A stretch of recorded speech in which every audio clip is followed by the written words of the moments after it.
How to add card in Bolt app. Hello and welcome back to our YouTube channel How to Tutorials. In today's video, I'm going to show you how you can add card in Bolt app. To add a card or the payment card in Bolt app, first of all, open your Bolt application on your mobile device and ensure that you are logged into your account.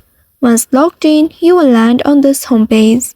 Now here you will need to tap on the three lines at the top left corner of your screen. Once you tap on it, this will access you the sidebar.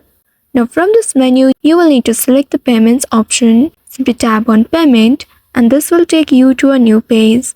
Here, based on your country and your location, you will be able to see the methods of payment here. In some cases, you will not be able to see the option add card or add payment method.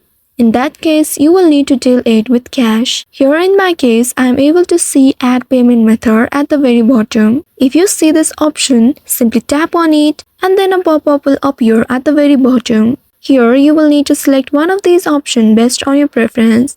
Since we are going to add a card, select the first option that says add debit or credit card. Once you tap on it, you will be taken to this page. Here now you will need to enter the details of your card. In the first text box, enter the 14-digit card number presented in your card. After entering the card number, now in the second box, enter the expiration date of your card. And then now you will need to enter the security code of your card which is located at the back side of your card. Once you have entered these details, now you will need to tap on the Add Card button at the very bottom.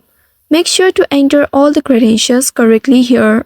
After that, simply tap on the button at the bottom which says Add Card to complete the process. After that, Bolt will validate your card with a reversible transaction and then you will be able to see your card in the list of payment. So this is how you can add a card in Bolt app. I hope this tutorial was helpful. If yes, don't forget to like, share and subscribe to our channel. Also hit that bell icon to never miss any updates from us. Thank you for watching.